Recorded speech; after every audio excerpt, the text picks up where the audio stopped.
का ये तीसरा दिन चल रहा है और तीसरे दिन का साथियों ये पहला सत्र है। इस सत्र का सब्जेक्ट है संगठित शक्ति के खिलाफ असंगठित शक्ति के लोग लड़ाई नहीं लड़ सकते, एक बहस। और अथवा में दूसरा सब्जेक्ट दिया गया है ऑफशूट संगठनों के द्वारा बेसिक संगठन बामसेप की मदद लेकर अपने से विकसित करना जरूरी है, एक बहस। साथियों ये जो सब्जेक्ट जो चर्चा में लिया गया है ये ऑर्गेनाइजेशनल सब्जेक्ट है, एक सिद्धांत है जिसको विषय बनाया गया है। जो प्रदीप अंबेडकर जी ने जो बात कही बिल्कुल सही है। साथियों ब्राह्मण जो है, जो हमारा दुश्मन है, जिसको हम लोग दुश्मन घोषित किए, क्योंकि दोस्त और दुश्मन की पहचान बगैर जाने हम दुनिया में भारत में कोई परिवर्तन नहीं ला सकते। जागृति का जो सिद्धांत है टू आइडेंटिफाई और एनिमी, तो दुश्मन को जानने का मतलब दुश्मन के कैरेक्टर को जानना बहुत जरूरी है। जिसके विरोध में आप लड़ाई लड़ना चाहते हो, अगर हम लोग उसके चरित्र को अगर नहीं जानते तो हम कोई भी परिवर्तन नहीं कर सकते। तो ब्राह्मण का जो चरित्र है कि ब्राह्मण अपने आप में ही एक व्यवस्था है। अकेला ब्राह्मण अगर होगा, अकेला ब्राह्मण, तो वो अपने आप में एक व्यवस्था है। और ब्राह्मण हम लोगों को ऑर्गेनाइज वे में गुलाम बनाने का काम करता है। ये ब्राह्मण का हथियार है और ब्राह्मण इसके ऊपर प्रतिदिन अमल करता है। वो ऑर्गेनाइज वे में हम लोगों को गुलाम बनाता है और हम लोग आइसोलेशन में रहकर हमारे समाज के लोग आंदोलन चलाते हैं। इस वजह से हमारा सबसे ज्यादा सत्यानाश हुआ है। साथियों हिटलर का एक सिद्धांत है कि संगठित अल्पसंख्यक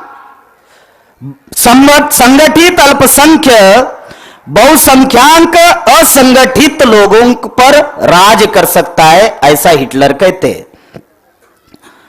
तो साथियों जो ब्राह्मणों ने हम लोगों को असंगठित बनाया और असंगठित बनाकर जो हमारे ऊपर हजारों सालों से राज कर रहा है, तो ब्राह्मणों ने हम लोगों को असंगठित कैसे बनाया? 2500 साल से जो हमारा नुकसान हो रहा है समाज में, वो असंगठित शक्ति की वजह से हो रहा है।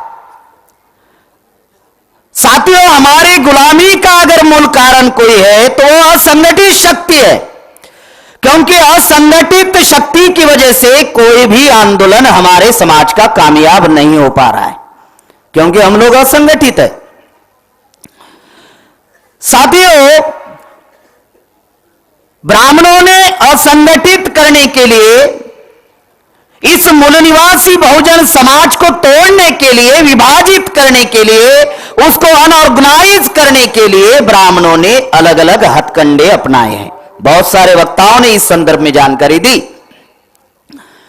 साथियों ब्राह्मणों के दो हथियार हैं, एक अज्ञानता का और एक विभाजन का। अज्ञानता की वजह से षड्यंत्र समझ में नहीं आ रहा है। विभाजन की वजह से क्या हो रहा है? तो विभाजन की वजह से भाईचारा पैदा नहीं हो रहा है। विभाजन की वजह से जाति का अहंकार निर्माण हो रहा है। विभाजन की वजह से व्यवस्था को नहीं समझ पा रहे।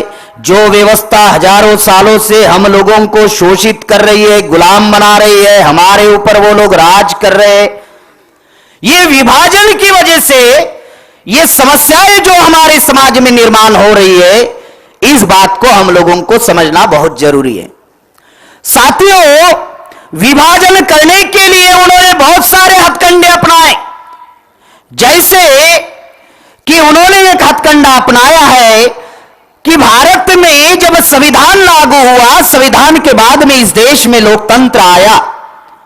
जब इस देश में लोकतंत्र आया तो लोकतंत्र आने के बाद में इस बहुसंख्य समाज का इस्तेमाल करने के लिए ब्राह्मणों ने हिंदू नाम का कार्यक्रम इस देश में शुरू किया और हिंदू में क्रमिक असमानता और असमानता गैर बराबरवादी ऐसे षड्यंत्र डाल दिए, जिस वजह से आज ये मूल निवासी बहुजन समाज असंगठित हो रहा है।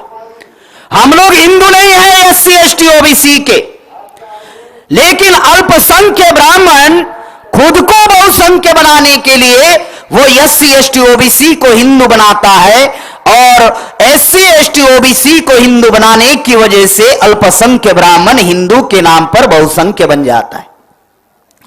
साथियों, उन्होंने इस तरीके से विभाजन किया,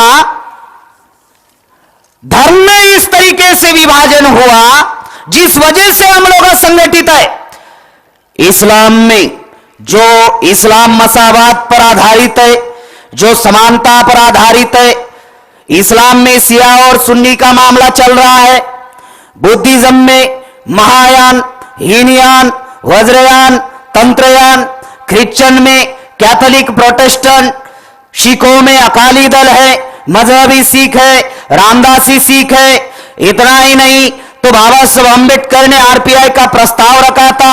बाबा साहब के बाद में 3 अक्टूबर 1957 में आरपीआई बनी, रिपब्लिकन पार्टी ऑफ इंडिया। ब्राह्मणों ने आरपीआई के 52 टुकड़े कर डाले। साथियों, मान्यवर खापर्डे साहब, दीना भाड़ा जी और कांचीराम जी साहब ने बामसेप बनाई। इस बामसेप को भी ब्राह्मण तोड़ने का प्रयास कर रहा है, इसमें भी विभाजन करने की कोशिश कर रहा है, लेकिन बामसेप हो नहीं पा रहा है, क्योंकि बामसेप त्याग और समर्पण पर बामसेप का आंदोलन इस देश में चल रहा है। साथियों, समय का बहुत अभाव है, हमारे सामने बहुत सारे वक्ता हैं और ये सत्र भी समय पर खत्म करना है, इसलिए मैं 2 मिनट का समय लूंगा, क्योंकि ब्राह्मणों ने हम लोगों को जो असंगठित बनाया, बुद्धा ने संगठित करने के लिए जो बुद्ध काल में अल्पजन हिताय अल्पजन सुखाय था, बुद्धा ने बहुजन हिताय बहुजन सुखाय का नारा दिया और भिक्खु संघ का निर्माण किया और भिक्खु संघ के द्वारा बुद्धा ने हम लोगों को संगठित किया। उसके बाद में राष्ट्रपिता ज्योतिराव फुले के सामने संकट खड़ा हुआ, इसलिए फुले ने शेठ जी, भट्ट जी, लाड जी बनाम शूद्र अति शूद्र का आंदोलन फुले ने चलाया।